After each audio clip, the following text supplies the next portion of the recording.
Si son extrovertidos, van a rezar mucho con metáforas. Si son introvertidos, van a estar en actitud de oración, se van a querer ir a la orilla del mar, del río, a la punta del cerro, mirar y contemplar, porque es su manera. ¿Qué más? Tenemos a las personas que son basales izquierdas. ¿Cómo hacen un proceso de liderazgo pastoral estas personas? Primero, les encanta la administración. Se van a preocupar mucho por los procesos y los procedimientos. Tienen que estar muy estructurados.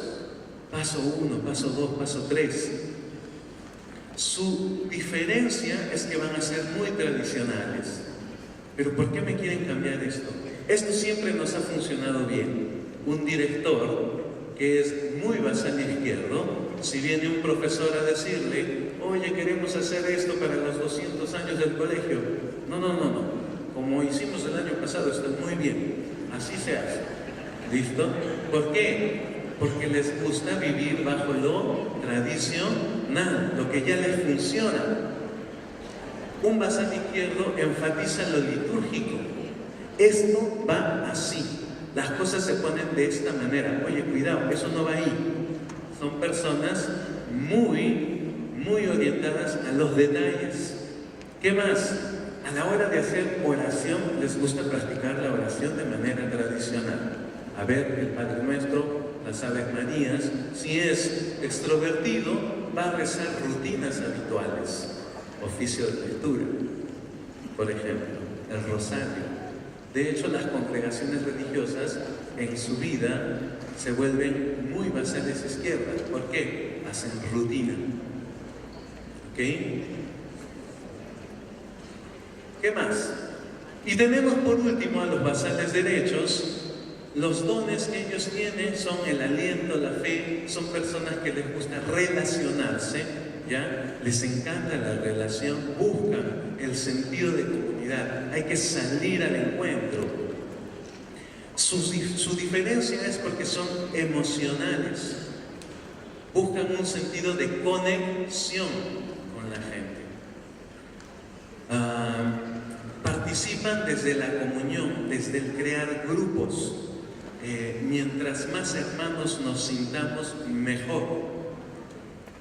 Enfatizan la colegiatura, asiste para conectarse con los demás. Oye, no has venido a la reunión, ¿qué pasó? Te preocupa la relación, el cómo estás desde verte dentro del estado de comunión. En la oración, practican la oración en sociedad y se vinculan con los demás. Si son extrovertidos, les va a encantar esas oraciones que les llegan al sentimiento, ¿no? Un movimiento que es así basal derecho, así fuertísimo en sus procesos de retiro, por ejemplo, es el movimiento Juan 23. Emoción, pero al mango, ¿no es cierto? Ya, eso es muy basal derecho. Y los introvertidos, ¿qué van a hacer? Buscar hacer oración en compañía, pero en un claustro, en un espacio más íntimo, etc. Ahora, estos procesos también crean, por si acaso, gestión. Si tengo una comunidad educativa que es muy frontal izquierda, probablemente va a sufrir mucho de recursos humanos. La gente se va a cansar demasiado por lograr el objetivo. El clima laboral baja. Si tengo una cultura educativa que es muy basal derecha, baja el sentido de feedback. No nos decimos las cosas. Hay mucho chisme en los corredores. Nadie se dice nada. Si es una cultura educativa muy basal izquierda, ¿qué va a pasar? Se va a centrar en los procedimientos y procesos y entregas, tipo Ministerio de Educación. Esto me lo tienes que entregar de esta manera. No te olvides hacer este examen, hacer esto, hacer lo otro, y ahora viene la revisión de tal. Entonces, eso crea un proceso cultural. Y si es una comunidad educativa muy frontal derecha, va a querer hacer mucho, pero se va a olvidar de los procedimientos. ¿Por qué les hablo de esto? Muy fácil, muy sencillo. Necesitamos crear un equilibrio en nuestro personal, en nuestras gestiones y en nuestra persona. No significa que yo deba de tener una cultura como tal, sino lograr el equilibrio. Voy a preocuparme por el personal, pero también voy a lograr los objetivos. Y también me voy a orientar a largo plazo, pero no me voy a olvidar de los procedimientos.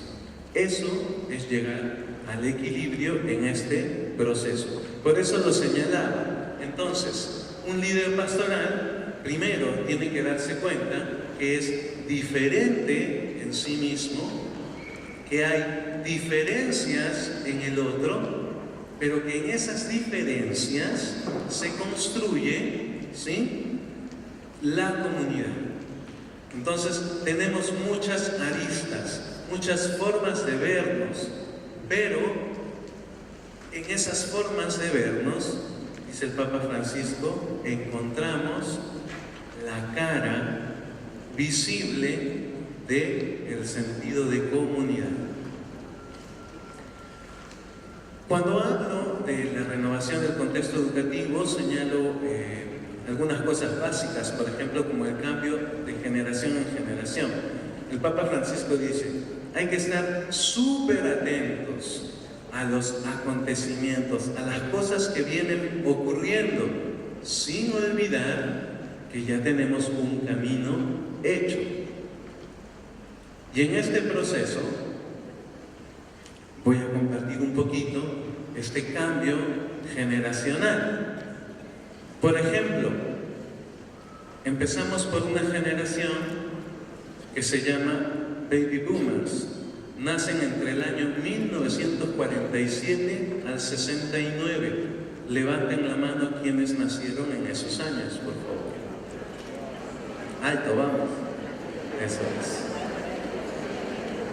Estas personas, ya, que nacen en esta generación, reciben el nombre, ¿por qué? Porque es un espacio donde la tasa de natalidad crece en muchos países. Entonces hay un boom de los hijos. ¿Y qué ocurre? Ocurre lo siguiente: sus papás viven muchos años y sus hijos están a su cuidado. Entonces me tengo que ocupar de mis padres, pero también de mis hijos. Y empieza a ocurrir algo importantísimo. Estas personas tienen un sentido de culpabilidad. ¿Por qué? Porque no le estoy dando a mi hijo lo que me merece. ¿Ok? Y eso hace que en la siguiente generación se deposite una creencia. Ahorita la vamos a ver. Estas personas viven mucho un sentido de tabúes. Había cosas que no se podía hablar. Por otro lado, en la educación, el formato, el contexto era el siguiente. ¿Ok? A cocachos aprendí. Ay, que me levantes la voz, te volteo la cara de un manazo. ¿Se acuerdan? Ya. Ese era el contexto educativo. Por lo tanto, la forma en que vive esta generación repercute en la siguiente generación, llamada generación X. Esta generación X vive muchos cambios. Primero, la globalización. Segundo, la era de la informática. Tercero, el sentido de trabajo cambia. ¿Por qué? Ellos adoptan una creencia que es la siguiente: yo tengo que darle a mis hijos aquello que yo no tuve. Entonces cambia el contexto educativo. ¿Por qué? Porque la formación va a estar centrada en el hijo. Entonces hay todo un traslado de información. ¿Qué más pasa aquí? Primero, levanten la mano los que nacen en el año del 70 al 85. Ya, entonces estamos hablando con la mayoría de docentes. Ok. Generación X. Resulta que esta generación X empieza a tener esta vivencia pedagógica se centran mucho, como les digo, en el hijo, que le dan todo. ¿Por qué? Porque se empiezan a desvivir. Y es más, tienen que trabajar para darle a sus hijos lo que no tuvieron. Por lo tanto, los trabajos que buscan son o de educadores, o de policías, o de abogados, o de ingenieros, o de médicos. Pero ¿qué sucede? Que esa información se convierte otra vez en una creencia, y la siguiente generación, llamada generación Y, la adopta. Esta generación nace entre el 85 y 95. Levanten la mano. Ok. ¿Qué pasa con esta generación? Atentos. Ellos dicen, he visto a mis padres que mucho se han preocupado por conseguir un trabajo que no los hacía felices. Yo me voy a preocupar por buscar algo que me brinde felicidad. Entonces empieza a haber un boom de profesiones, muchas profesiones, y ellos se empiezan a ubicar. Y en este contexto pasa algo.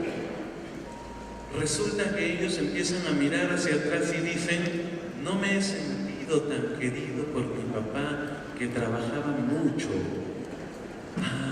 Necesito resolver esos problemas. Y empiezan a buscar un sentido de conexión. Y viene la siguiente generación, que se llama generación millennials, donde todos están conectados. Y ocurren procesos, cambios contextuales. Existe el match. ¿Saben qué es un match? ¿Sí? Yo estoy aquí en Ica, de repente entro a una aplicación en mi celular y miro que acá cerquita nomás en Chincha hay una chica bien bonita. Entonces le doy like. Luego esta chica bonita que está en Chincha está mirando su celular y mira que hay un chico que tiene barbita, un poco panzoncito él, pero no hay problema, y también le da like. ¿Y qué se produce? Un match.